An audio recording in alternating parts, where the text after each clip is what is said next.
Are you looking for an experience that will grow your teenagers' faith, increase their leadership skills, and teach them the discernment to engage with the world all around them, all while taking them on the adventure of a lifetime?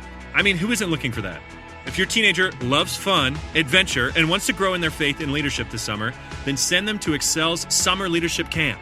Excel's Summer Leadership Camp is a 12-day experience for passionate young leaders looking to discover God's truth, to discern wisely, and live wholeheartedly.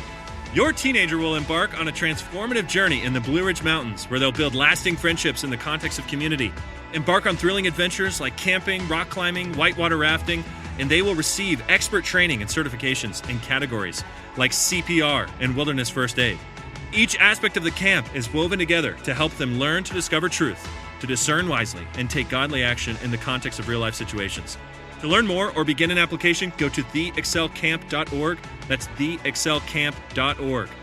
Hurry, because summer is just around the corner.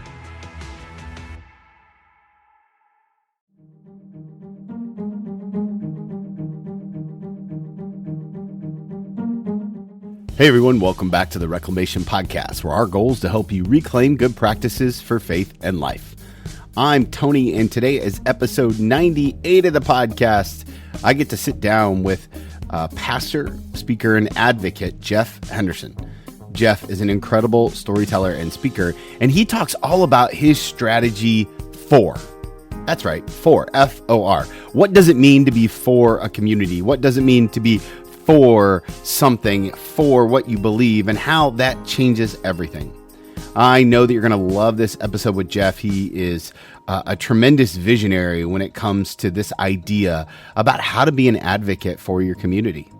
So, hey, do me a favor. Please subscribe to the podcast wherever you listen to podcasts. I love to use Overcast. It's one of my favorite. Subscribe, share this podcast with a friend. Maybe there's somebody who you want to partner with to be for your community. Shoot them a copy of this. Shoot them the link. It really does help get the word out. And finally, review this podcast. We always love to read your thoughts. Those reviews make a huge difference on iTunes or wherever you listen to podcasts. We are so thankful for you. And if Jeff drops some nuggets that you definitely want to pick back up, don't forget you can always get your full transcripts, the full podcast transcripts at reclamationpodcast.com. Also, we've got some special things happening over on our Instagram page at TWMilt. As we approach episode 100, we're going to be doing some giveaways, some bonus episodes, all the wonderful things, some big announcements coming up, big announcements with the podcast. So make sure that you follow us, Instagram at TWMilt, subscribe wherever you listen to podcasts, sign up, reclamationpodcast.com. Now, without any further ado, here's my conversation with Jeff Henderson. Jeff, thank you so much for being on the podcast today. It's an absolute honor to get to spend time with you this morning.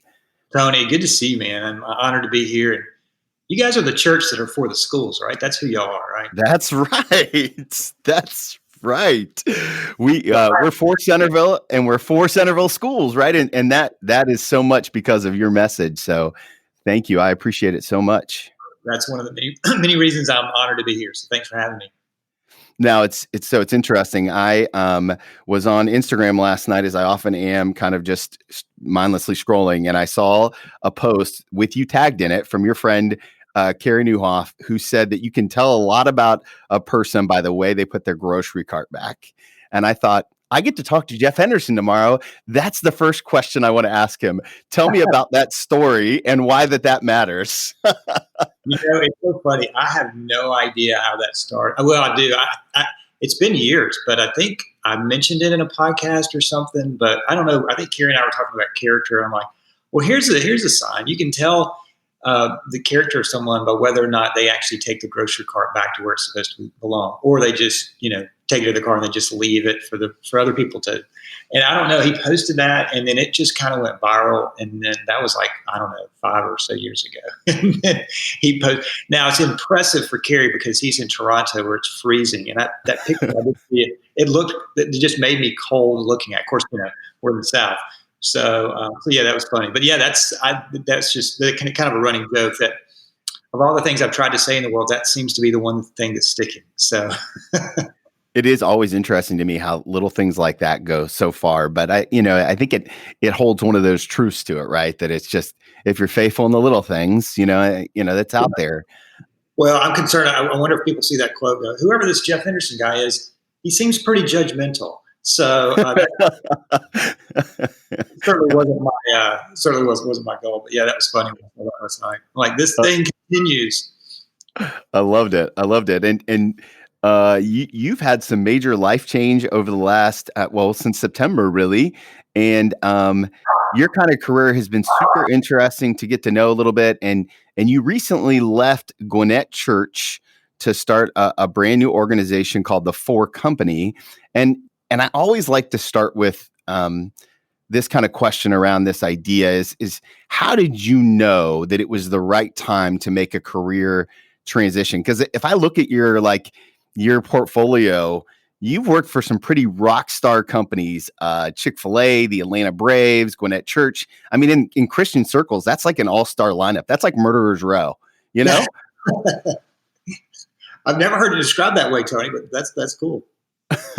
How do you know when it's time to make a move? How did you and your wife come to that period? And how do you know it's a God calling versus just, COVID? Right. Or what you ate the night before, right? Right. 100%. Right.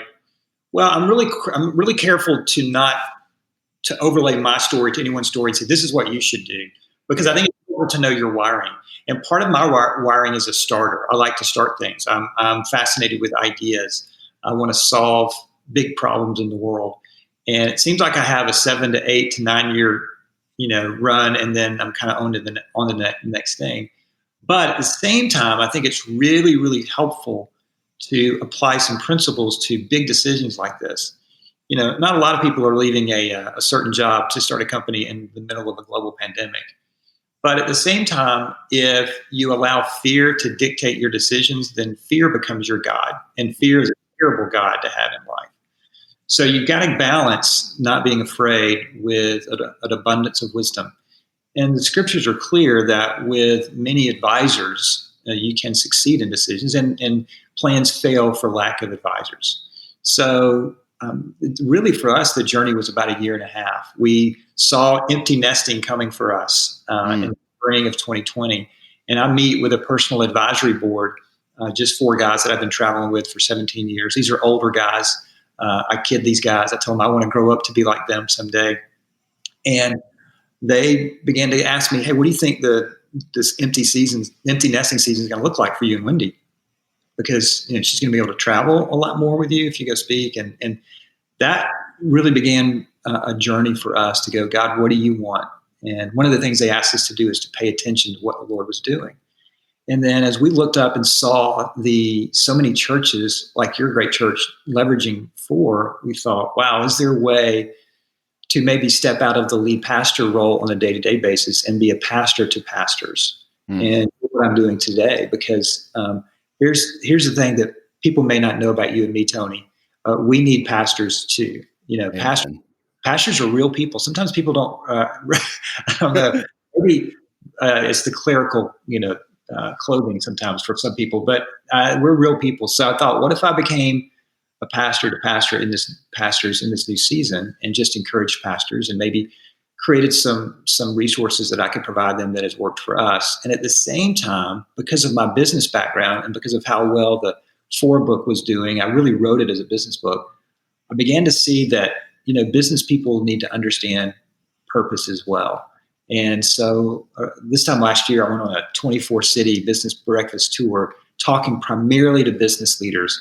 And it was just phenomenal in terms of the response. So that began a long journey. We thought we would transition out of the church in May to start the For Company, which really serves organizations by 2 questions. What do you want to be known for, and what are you known for?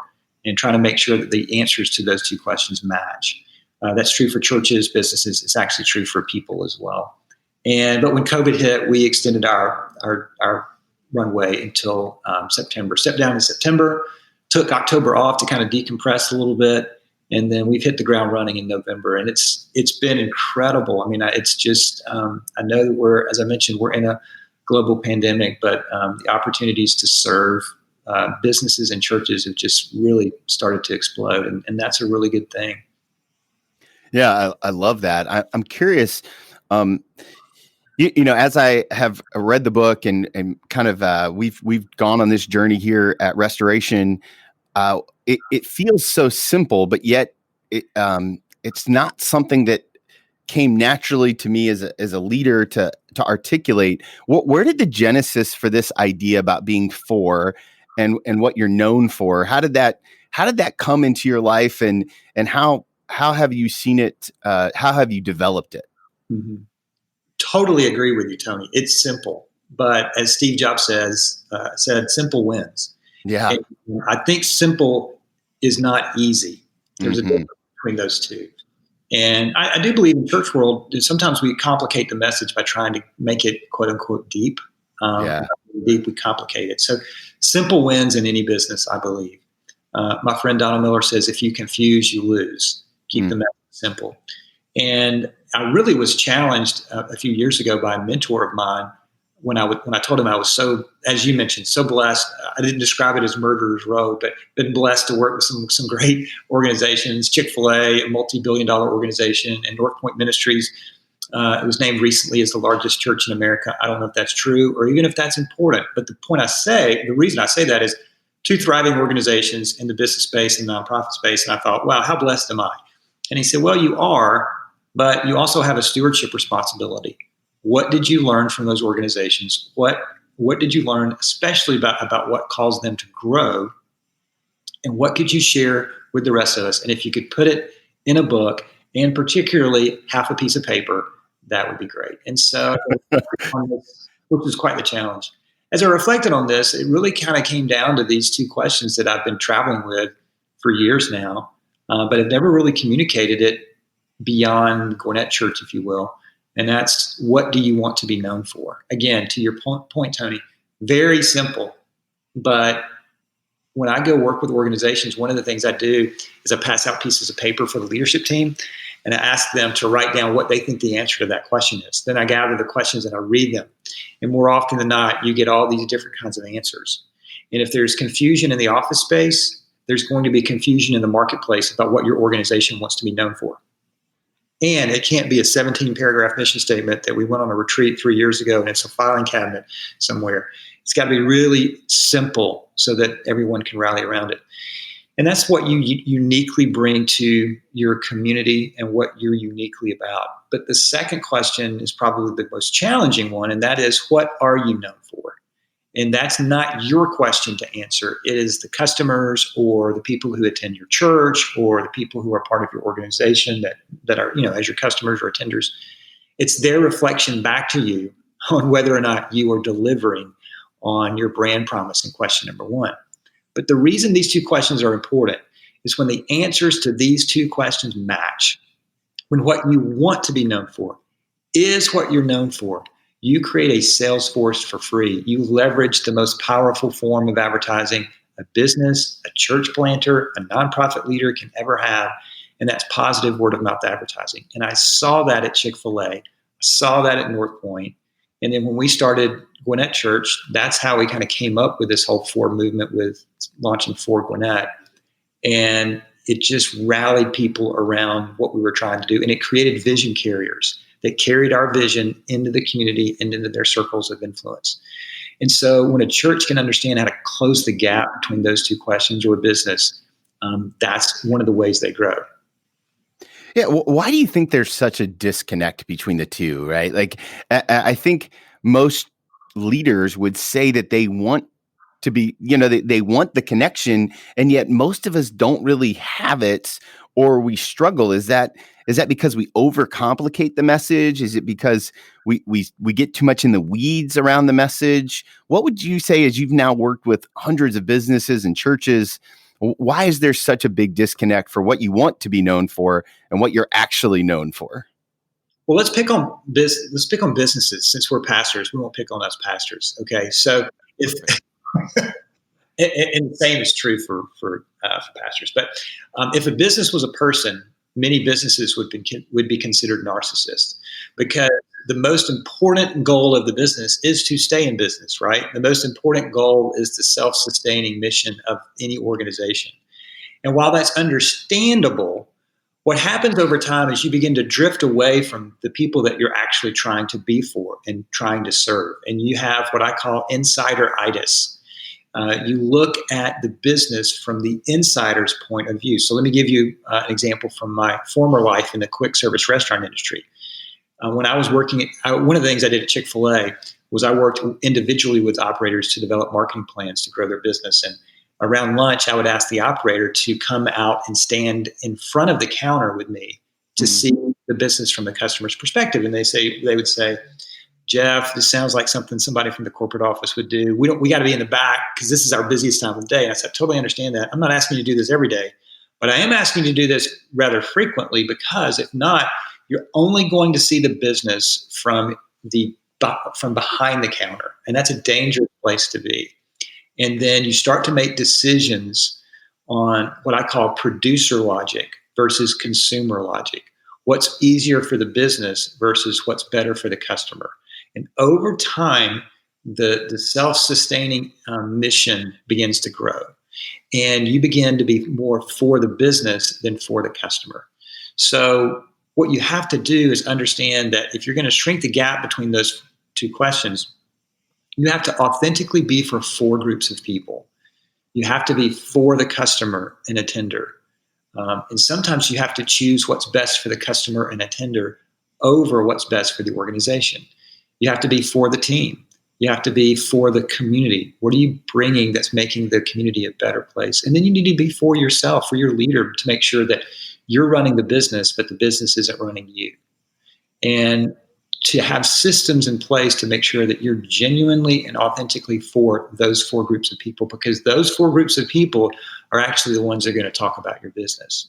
And I think, and that's one of the reasons I wrote the book, is I wanted to give businesses and organizations specific strategies that would allow them to ensure that they're not falling victim to insider-itis. And to give an example, and this is true for churches too, but I ask businesses to go on their Instagram page and count the last 10 posts and how many are about the business and how many are about the customer or the community they are trying to serve. And that's why I tell many businesses that they're not in social media. They're not doing social media. And they lose their minds and I can show you my Instagram page, I can show you my Facebook page. I said, no, you're doing digital media. You're forgetting the social and social media. And the reason you're forgetting it is because you're the most important entity. And when the customer is the most important entity, you begin to have a dialogue with them. That's the power of social media. So we have to make sure we're not falling prey to the danger of insider-itis. Yeah, how do we cure it, right? So like, let's say that you've got it, maybe even as an individual. I mean, I think if we challenge some of the listeners to go back and look at their last 10 Instagram or Facebook posts, and you could see how much people are commenting on their political persuasion or what they think should happen next, or, there's a lot of opinions being shared. It would be easy to probably diagnose a lot of us with insider-itis. How do we battle back against that as both individuals and as leaders of companies? I think it's a genuine question in the sense of, are you truly for your customers? Do you truly care about them? And it's a heart issue. It's what's the ethos? And that's what I tell churches and businesses. If you want to do for, you're going to have a for ethos. And what I mean by that is you are others focused and you see your customers. And that's what I love what Andy Stanley says, do for one what you wish you could do for everyone. You may not be able to comment on every Instagram post as an organization, but you can comment on one today. You can say, hey, I see you. And let's just talk about marketing. The old school marketing approach was to shout at customers and say, look at us, right. Invade your life. And that's still happening today. You still have the 5-second YouTube ads, right? I know you didn't see this, but I'm going to interrupt what you're trying to see to get to that. I mean, that still has some value, but fortunately, I think for all of us, that is the law of diminishing returns is happening in that kind of interruptive marketing, which says, look at us. The more engaging, the more effective, and the new school marketing is, we see you. So it's not about us. It's we see you and we see what you're doing out there. And when an organization tells its customers, we see you and we're cheering you on, and there's not necessarily a business connection.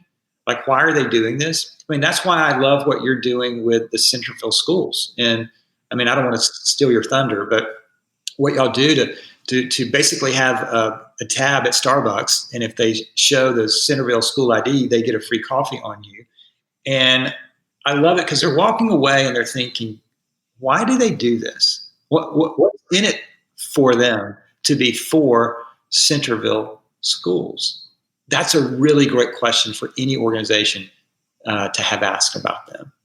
And I guarantee you that is a valuable resource for your church to be showing your community with no strings attached. It'd be one thing if, like, here's your coffee and here's a flyer, Right. about the church, and maybe there are times you need to do that. But I love this. Why are they doing this? This generosity makes no sense at all. Wow. And that's what I've told I told our team at Gwinnett Church, we want to deliver wow. We want people to go, wow, they're really for me. And that's why on our Instagram feed at Gwinnett Church, we featured businesses a lot while I was there.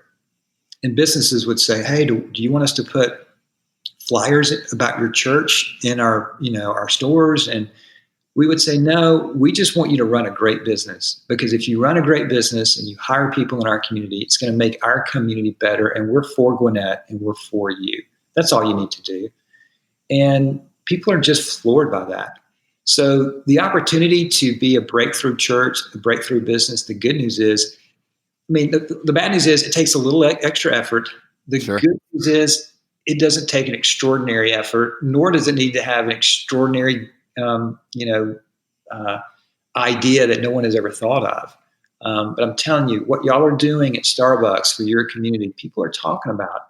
And you know this, but how rare is it when people actually say positive things about organizations? So And rare. I know this is Pastor Tony. How rare is it when people say positive things about the church? So that's just great. But I think we have to genuinely ask the question, do I care about the people I'm serving? Do I care about my community? And how can my organization rally around my community and encourage them today? Well, it's interesting. In the midst of the pandemic, one of the questions that our staff team has been asking is, how can we be for the community? How can we be for Centerville schools? And we're always kind of wrestling with that. And what happened is the schools, because they have a much bigger facilities than we do, they have, obviously they had to shut down a lot of their gyms and spaces. And so now 4 nights a week, we've got dancers coming into our church to use the church basement, socially distanced with masks, all the appropriate stuff. It might be the best ministry that we're doing, and nobody on my staff team has anything to do with it other than just give them a key and remind them of the social distancing policies. And it's crazy to think about how many people are being influenced by something that is really only requiring us a little bit more effort, and that's janitorially speaking. Like, it's not even like it's great. And we're not doing a ton here anyway with our normal Bible studies and things like that because of the restrictions. But for these students, I think it makes all the difference in the world. And I just don't know that we would have ever thought about it had we not already decided that we were going to be for the schools. That's so good. And I think it's an answer to the question, this is true in business world, but it's really a raging question right now in church world, which is better, digital or physical, right? Because we all pivot to digital, when this thing hit. And I don't think that's the right question. I think the better question or the better strategy is, it's not digital, it's not physical, it's local. And digital and physical can serve the local. So should you be on digital? Yeah. Don't deny technology. Is it maybe better to be in person? I personally believe being in person is better. Sure. But at the same time, both can serve the local. And what I mean by that is what you're doing by having dancers come in and use your facility, and you connect that with, this is how we are for our community. And when we launched For Gwinnett, one of the questions I got was, how are we going to know, what are we doing here? How are we going to know if this is working? And what does 4Gwinnett mean? And again, this may be just part of my wiring, but I said, well, I've got some thoughts. And obviously the problem we're trying to solve, I think, was really clear. And that is, many people are more familiar with what the church is against rather than what the church is for. We want to be known for who and what we're for. But at the same time, let's go on a journey together, and let's figure out what 4Gwinnett means. The great thing, Tony, that I love about what you and others are doing, for Centerville might look a little bit different than what 4Gwinnett is, just based on the demographics. As well it should. Right. But the heart and the ethos is around it as well. And then with business, it's a little bit of slight, the principles are still the same, but kind of the messaging is a little bit different. But in the business world, and you see this in marketing demographics play out, this is why I'm so excited about this message, because it's now more relevant than ever. But when it comes to the business world, it's no longer about being the best company in the world. It's about being the best company for the world. And the younger you go in marketing demographics, the younger folks are saying, if you're not doing anything to help make our community better, we're not going to do business with you. And just being able to articulate what your mission and vision is. And again, if the goal is to stay in business, if that's your ultimate goal is to stay in business, you won't, at least not in the future. Yeah. You talk a little bit about that with the Truett Cathy's strategy and his kind of principle about growing people versus growing the business. What do you think the trend is? Why do you think the next generation is so dialed in on this idea of being for something or developing or, giving back? Why do you think we're swinging that way? I'm super interested on your thoughts on that. I think you're on mute. Workday starting to sound the same? I think you're on mute. Find something that sounds better for your career on LinkedIn. With LinkedIn Job Collections, you can browse curated collections by relevant industries and benefits, like flex PTO or hybrid workplaces, so you can find the right job for you. Get started at linkedin.com/jobs. Finding where you fit. LinkedIn knows how. I can just give you my opinion on that. I don't have any Sure. data, but I do wonder if they have seen their parents burn through a lot of material stuff and realize maybe there's nothing there substantially as much as we thought. And maybe giving my life to material success without an impact is not a good trade. And I think you don't have to pick or choose. That's why I tell business leaders, hey, I want you to make as much profit as you possibly can. I just want you to grow purpose and profit at the same time. Because if you have a compelling purpose and that drives your profit, the more profit you have, the more purpose you have. And the more purpose you have, the more profit you'll have. They grow each other. And that's why I want businesses to grow in our community, because we just get better when they get better. And I tell business leaders, you got to make sure that there is a compelling purpose awaiting your team at the office, because if not, they're going to be disengaged. And the cost of workforce labor of disengaged employees is astronomical. And so for me, I feel like that the idea, like you mentioned about Truett, that what I discovered with him is that he was more interested in the business growing people than people growing the business. But that's how the business grew. He knew that if he could grow people holistically, that would flow to the business, and he would have great people who were growing, and that would flow to the business. Because if you have any sustained business that is growing over any length of time, not a flash in the pan, but sustainable growth, what you will discover is there are people there that are growing as well. That's so good. One of my favorite chapters in the book is the For You chapter. And one of the first things you kind of start off with as you kick that chapter off is about being inspired. Mm-hmm. And I think, this conversation is going to air in early January of 2021, and people are thinking about their New Year's resolutions. They're thinking about what's next. They're thinking about putting 2020 behind them. obviously. How do you, as an entrepreneur and then as a leader, how do you encourage and remain inspired yourself? And what does that look like for someone who maybe is feeling a little flat or like they're in a rut? If somebody's feeling that way, good grief, welcome to the human race. Right. Train wreck, right? So if people are skipping through 2020, I might ask them, have you maybe have a little bit of a reality check, right? Sure. But I do know that at the end of the day, one of my main gifts that I can give to the people that are in my life is to fight to remain inspired, to be the best version of me I possibly can be. And 2020 was very difficult on that for us. My concern about 2021, quite honestly, I heard a friend say, can't wait to count down 2020 to get out of this year, that I can get to 2021.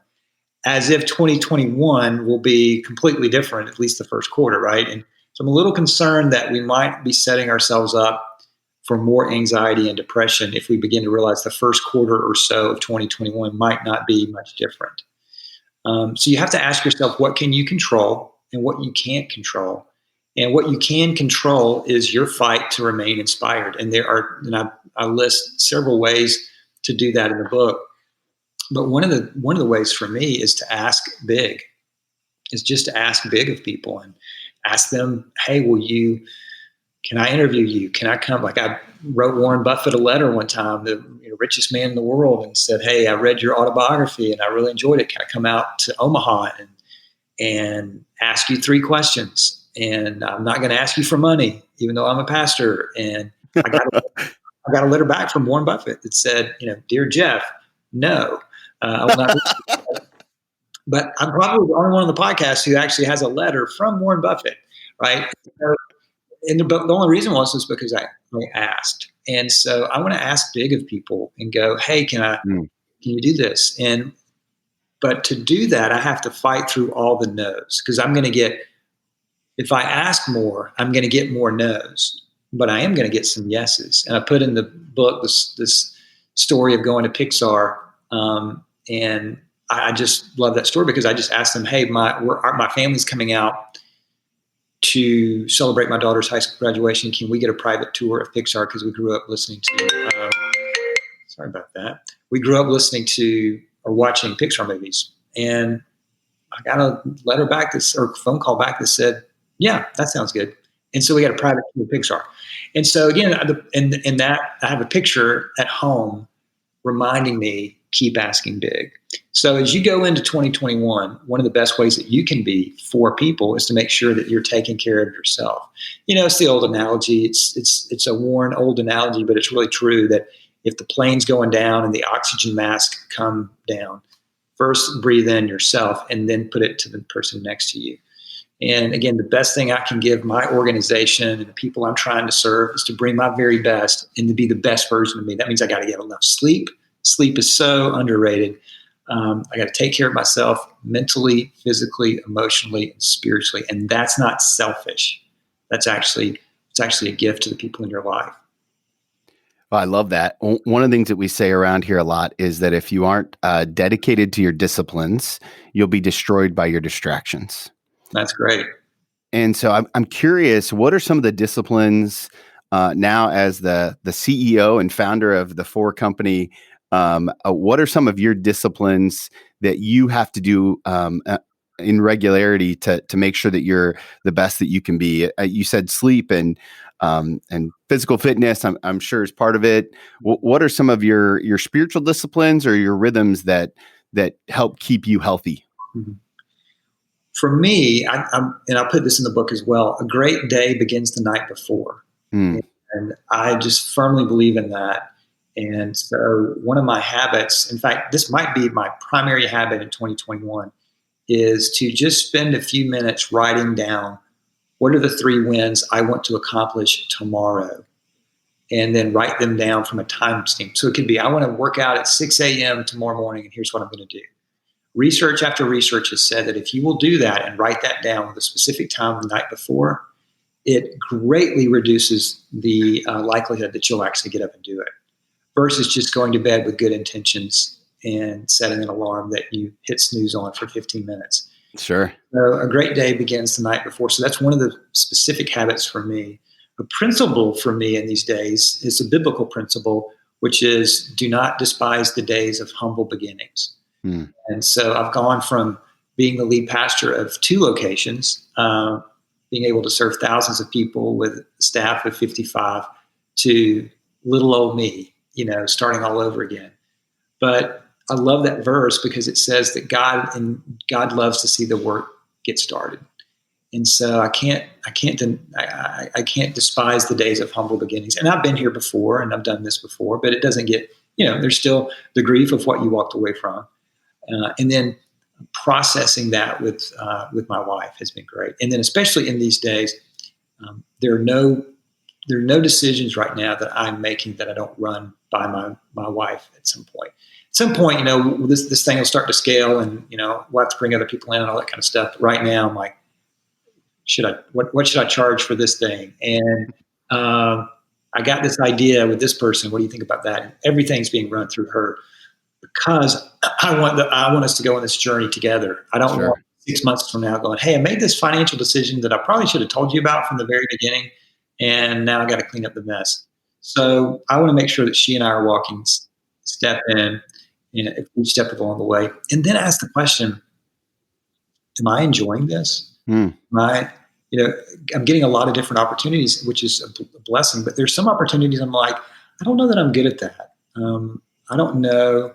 I went to speak at something in Florida a couple weeks ago, and I got 3 job offers afterwards, which was so flattering. But I'm not looking for, but it was a cool thing to go.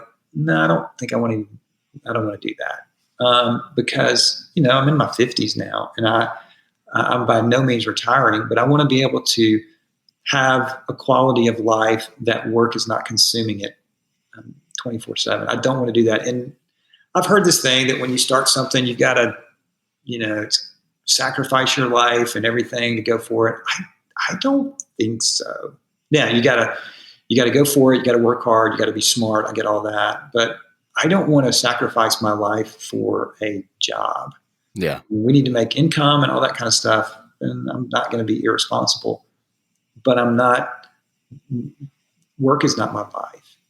Well, the truth is that the 4 company really started with Gwinnett Church when you had already put in a lot of the work there, right? So there was some momentum there, and it was clear to me. I watched the Gwinnett Church going away video that they did for you and your family, and I've never been to Gwinnett Church, and I've never heard you preach, and I'm not part of that community. And I almost got teary-eyed. It was so well done, and it was just like, oh, this is a natural progression of the church actually being for you, and I appreciated that and thought that was a beautiful thing. So I think with that probably comes a little bit more space than if you were kind of just cranking out an idea for the very first time as you started a business, right? I mean, does that make sense?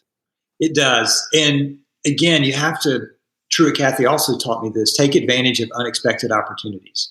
Sure. So when we launched For Gwinnett 9 years ago, not in my wildest dreams did I think any church in the world would do this. It wasn't even part of that wasn't what I didn't even know people were paying attention. And then one day I got a coffee mug in the mail that said For Toronto. And I thought, what in the world is this? And it was a note from a pastor saying, hey, we're a church plant. And then I started getting t-shirts in the mail. And then people asked me to come speak. And then and then Kerry Newhoff actually was the one that kind of pushed me over the edge with the book because he was in South Dakota speaking. And he sent me this picture. And I can't remember the city in South Dakota, but it was for something. And Kerry said, all right, I've had it. I travel all over speaking. I see For everywhere, but people are just picking up the ideas on what you're posting on Instagram. You need a systematic explanation of what this is. So I'm challenging you to write a book in 60 days. I'm going to connect you with my agent. We'll make this happen. And and then I had no idea that the book would lead to all of this. So, but I think you have to be, when it comes to ideas, I think you have to test them out, and ideas morph over time.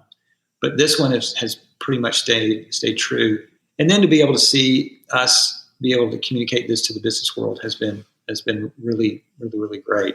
And but yeah, I will say what you were saying about Gwinnett Church too. I mean, what they did was phenomenal. But and this has probably nothing to do with what we're talking about, Tony. But in some ways it does. At some point, we all finish. Yeah. I mean, at some point, you will finish your role as a pastor there. There's no question. It's going to come to an end. And we have to finish well. My story of finishing Gwinnett Church, USA Today did not talk about it. I've not been on Good Morning America because it's a pretty boring story, right? There was nobody stole any money. Nobody had an affair. Nobody did anything. Sure. Who was just a pastor moving on. That's not who wants to talk about that. But, Kerry recently finished up his role at his church as well.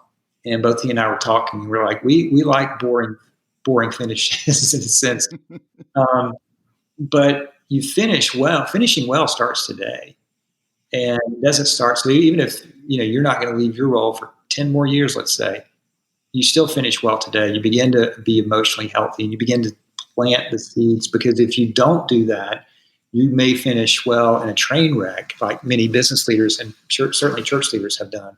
And there's just way too much at stake on that. So when we walked away and said bye to Gwinnett Church, and they said bye to us, one of the things that I thought was really important for church leaders like you to see, and for churches to see, is that they should do this for pastors. They should honor pastors like this when they complete their season. And I heard a wave of feedback from pastors that said two things. Pastors who didn't get that kind of a send-off, who were friends of mine, I wish I had gotten that. It would have helped me bring closure to this season. Yeah. And then I heard from pastors like you, like, wow, that was very inspiring. So that was a way for the organization to show my family and me that they were for me. And in these difficult, these are, when you leave something like this, it's bittersweet. It's difficult. Sure. Because it's not like we were like, I'm tired of you people. I'm out of here. Right. No, we started this place, and we started 2 churches, and we love the people here. But now this season has come to an end. And, not only did we leave our job, we left our church, community people. So it was a kind of a triple whammy. And October was, just the grief of saying goodbye and bringing that to a close. But the good news for Wendy and me is that we have been through this before. We experienced the same thing when we left Chick-fil-A for Buckhead. We experienced the same thing from Buckhead to Gwinnett. This was probably a little bit more intense because our kids grew up and helped start the church here. So we have a lot of memories with them here. So the grief is real, and don't deny the grief. But at the same time, remind yourself of why you're starting this new journey. So for your listeners that are listening and they're thinking about a new journey, I would tell them to keep dreaming. Don't let it, especially if God's calling you to this and you go, well, I can't do it because it's a global pandemic. Then fear has become your God. I totally understand that. But fear is a terrible God. I love that. And I'm assuming you and Wendy found a new church home? Well, with COVID right now, we're online everywhere, right? What we're doing something I call living room church. So we are just watching church online. A couple of couples come over. We have brunch. That's great. They watch a little football, and then they go home. And it's good. I'm really enjoying this kind of that pressure. Well, a year from now, what are we celebrating about the 4 Company? And how can my listeners be praying for what God is doing through the 4 Company and what that looks like? Well, 2 things, one on the business side and one on the church side. My hope is to reach 10,000 businesses between now and this time next year. And that's either through speaking in person, speaking online. Obviously, I'm going to have to do that online to some extent. But I would love to create a movement of businesses that are genuinely for their customer, their team, their community, and for themselves. And then on the church side, I don't have a numerical goal in terms of the number of churches, but I would love to see the four movement begin to spread in every community. I would love to have a church, at least one church in every community around the world that says what you're doing, that we're for Centerville or for our community. I love that. And the other thing too would be, I want to be a pastor to pastors. And so Sure. I'm trying to create that right now, that, when I go speak or do something, I think the most important person that goes with me is Wendy, because we'll talk with the lead pastor's wife many times.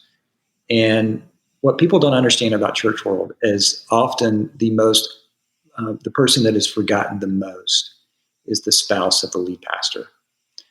Elder boards miss this. They don't understand it. Church members miss this. They don't understand the weight and pressure that the spouse of the lead pastor carries. And so one of the things we want to do to be pastor to pastors is to really serve the spouses of lead pastors in particular. So those would be three things, and continue to get the message of the book out. I mean, my hope is that we eventually would wind up on the New York Times bestsellers list, because this is the gospel message kind of gone underground a little bit. That's my favorite part about it. It's transcendent without using any church words. Yeah. Well, and that's what's so fun. I mean, as I mentioned, I was in Tulsa a couple weeks ago speaking, and I'm doing the 4 talk, and there's not a Bible verse in this single talk, but because it's purely business. And I'm looking out in the crowd, and people have tears in their eyes, and they come up afterwards and they said, there's something about this talk. I can't quite figure it out.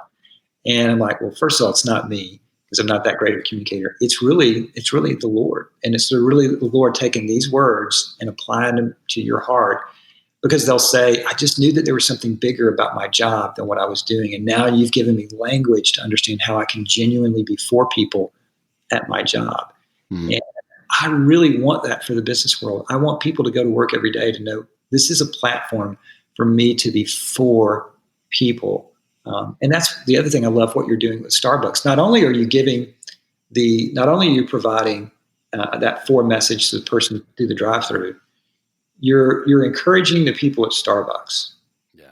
And because what a cool gift. I mean, we did this thing called pay it backwards at Gwinnett Church. So you'd pay for the person behind you. And, but every time I did that, the barista at Starbucks goes, hey, thanks for doing this. This made my day. Or thanks for doing this. Is so great. Thanks for doing it. It just puts a smile on their face. And so I'm hoping Howard Schultz at Starbucks hears what you're doing.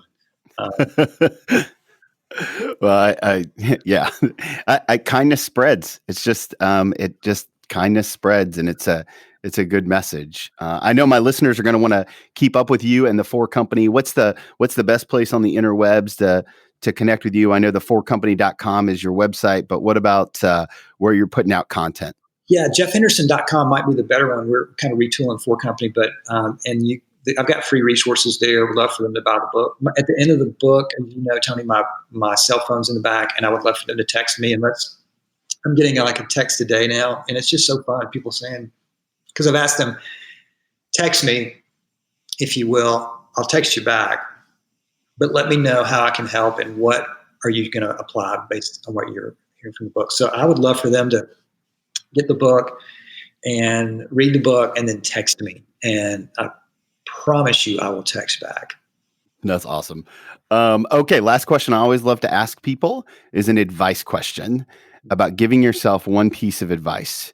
So if you could go back and talk to Jeff Henderson before you preach your very first 4 message at Gwinnett, you're getting ready to step on the platform and share this message that God's laid on your heart.